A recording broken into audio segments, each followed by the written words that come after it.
Good morning, dear students. Now let us start class 11th biology, chapter 2nd. Chapter name is biological classification.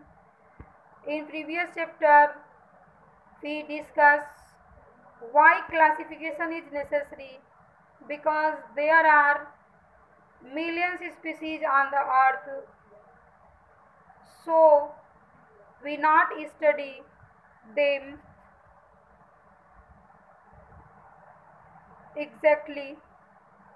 So classification is necessary.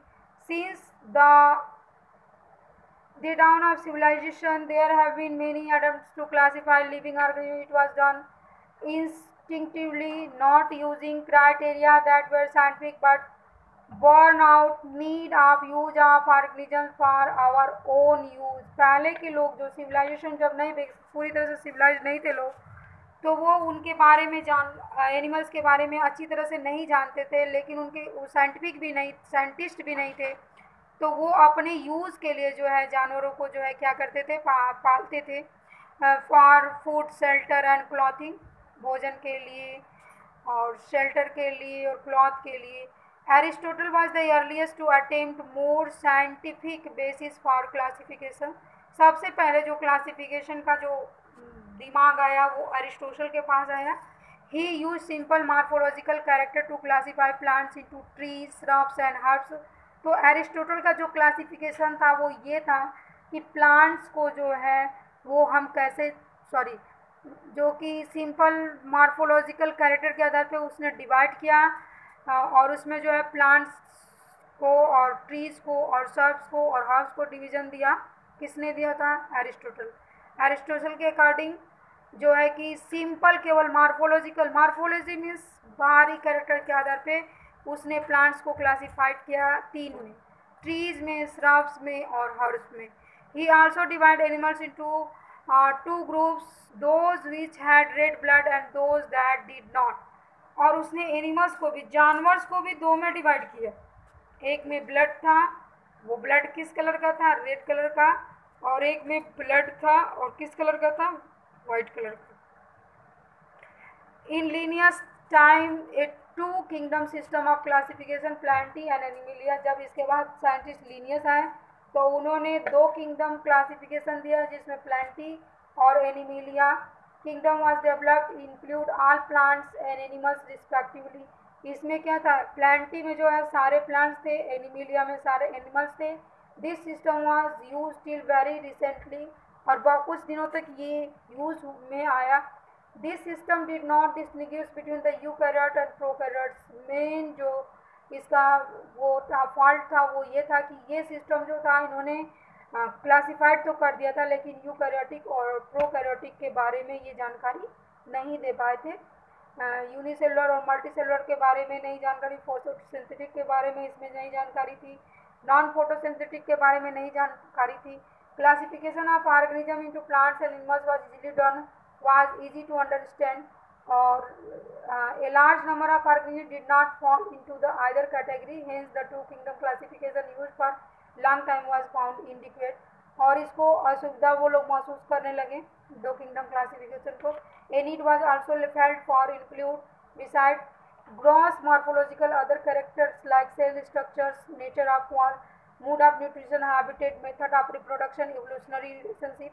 और इसके बाद जो है कि उनका वाल नेचर ऑफ वाल किस, मतलब सेल वाल कैसी है, उसमें उनका मूड ऑफ न्यूट्रिशन, वो किस तरीके से भोजन लेते हैं, उनका स्थान, वो किस प्रकार के स्थान में रहना चाहते हैं, उसमें रिप्रोड्यूस करने का तरीका कौन सा है, उनका इवोल्यूशनरी रिलेशनशिप, वो किससे इवॉल्व हुए हैं, ये सारी चीज़ें जो है इसमें आई। Classification system for the living organism have hence undergone several changes over time. और इस तरीके से बहुत सारे चेंजेस इसमें आए। Though plant animals kingdom have been constant under all different systems, the understanding of feed groups organism we include under these kingdoms have been changing. The number and nature of the kingdom have also been understood differently by different scientists over time। और इस तरीके से अलग अलग scientist आए तो अलग अलग तरीके से प्लांट और एनिमल्स को जो है क्या किया, डिवाइड किए। Here R.H. Whittaker R H. Whittaker ऐसे साइंटिस्ट थे जिन्होंने जो किंगडम को 5 किंगडम क्लासिफिकेशन प्रपोज किया। 2 किंगडम किसने दिया? लीनियस ने। एरिस्टोटल ने केवल प्लांट्स को 3 में डिवाइड किया था, ट्रीज, हर्ब्स एंड श्रब्स में। और एरिस्टोटल ने जो था 5 किंगडम क्लासिफिकेशन दिया। The kingdom defined by him were named Monera, protista, Fungi, Plantae and Animalia. और जो किंगडम इनके द्वारा जो डिफाइन किया गया था वो कौन था? मोनेरा था, प्रोटिस्टा था, फंगी था, प्लांटी था और एनिमिलिया था। यहाँ पे हम देखते हैं कि 5 किंगडम क्लासिफिकेशन के सेल के बारे में एक चार्ट दिया हुआ है, एकदम इससे क्लियरली आप लोग अंडरस्टैंड कर लोगे। सेल टाइप मोनेरा का कैसा था? प्रोकैरियोटिक था। इसके बाद हम आते हैं सेल वॉल, नॉन सेलुलर था। न्यूक्लियर मेम्ब्रेन मोनेरा में एब्सेंट था। बॉडी ऑर्गेनाइजेशन सेलुलर था, यानी कि सेल से ही मिलकर बना था। मूड ऑफ न्यूट्रिशन ऑटोट्रॉपिक था। कीमोसिंथेटिक भी था, फोटोसिंथेटिक भी था। इस तरीके से हम आ जाते हैं। Autotrophic means they prepare their own food with the help of photosynthesis. Now we come on the protista. ये दिस इज द यूकैरियोटिक था। Cell wall present to the some, कुछ में प्रेजेंट था। और न्यूक्लियर मेम्ब्रेन प्रेजेंट था। Body organisation cell से मिलकर बना था। ऑटोट्रॉपिक न्यूट्रिशन था। फंगी में eukaryotic present, cell wall present था और न्यूक्लियर मेम्ब्रेन भी प्रेजेंट था। मल्टी सेलुलर थे फंगी। हेट्रोट्रॉपिक न्यूट्रिशन, सेप्रोफिटिक भी थे, कुछ पैरासिटिक भी थे। Now come on the Plantae. Plantae में क्या था? यूकैरियोटिक थे सेल्स, इसमें प्रेजेंट थे। क्या प्रेजेंट था? सेल वॉल, सेलुलोज का मिलकर बना था, प्रेजेंट। न्यूक्लियर मेम्ब्रेन भी प्रेजेंट था। टिश्यू और ऑर्गन पे से बॉडी बनी थी। ऑटोट्रॉपिक न्यूट्रिशन था। Now we come animals. Eukaryotic थे, एब्सेंट। क्या एब्सेंट? सेल वॉल एब्सेंट होता है एनिमल्स में, all of you know it well. और प्रेजेंट क्या होता है? न्यूक्लियर मेम्ब्रेन प्रेजेंट होता है, टिश्यू होता है और ऑर्गन सिस्टम ऑर्गेनाइजेशन होता है। Heterotrophic nutrition, holozoic nutrition, saprophytic nutrition, ये सारे टाइप के न्यूट्रिशन जो है कि एनिमिलिया में पाया गया था। तो अब इसको हम डिटेल में थोड़ा डिस्कस करेंगे।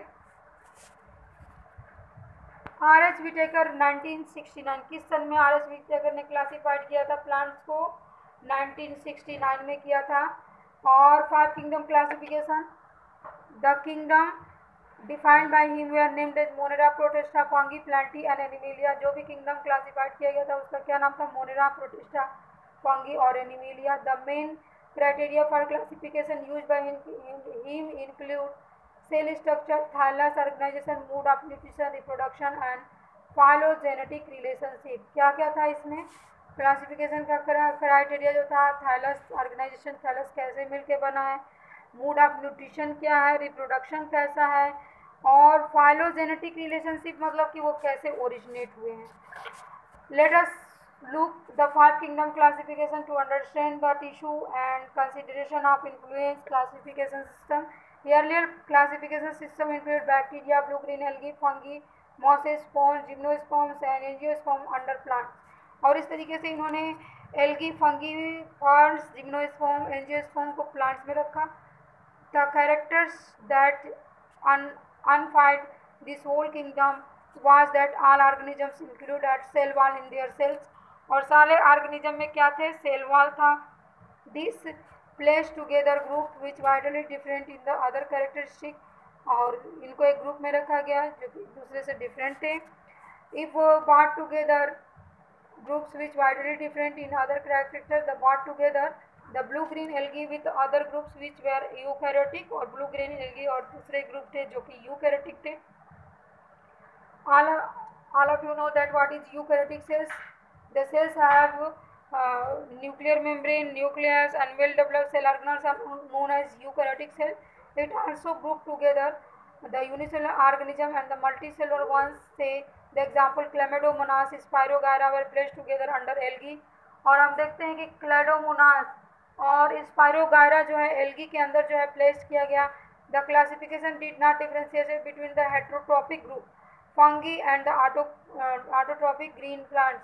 क्लासिफिकेशन जो है कि हेट्रोट्रॉपिक ग्रुप जो थे वो फंगी थे और ऑटोट्रॉपिक जो थे वो ग्रीन प्लांट थे।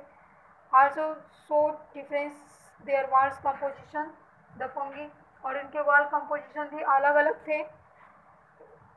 Green plants had a cellulose, और ग्रीन प्लांट्स में जो थे वो सेलुलोज था।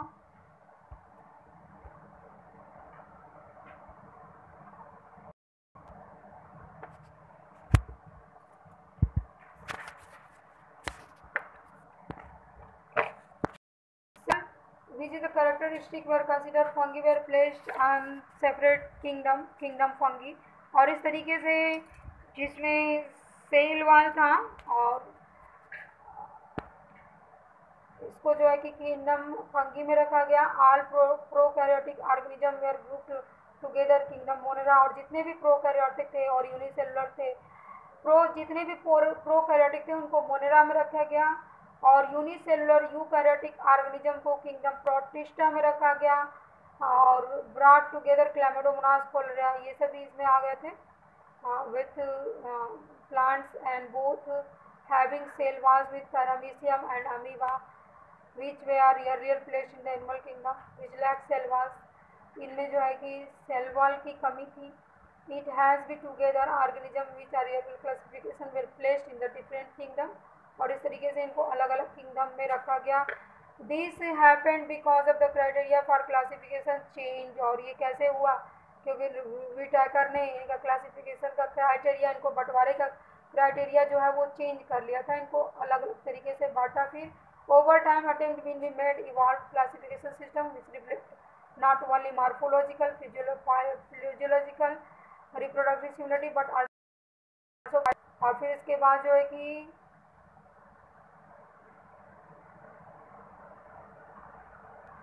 एवोल्यूशनरी रिलेशनशिप के आधार पर जो है कि क्लासिफाइड किया गया था।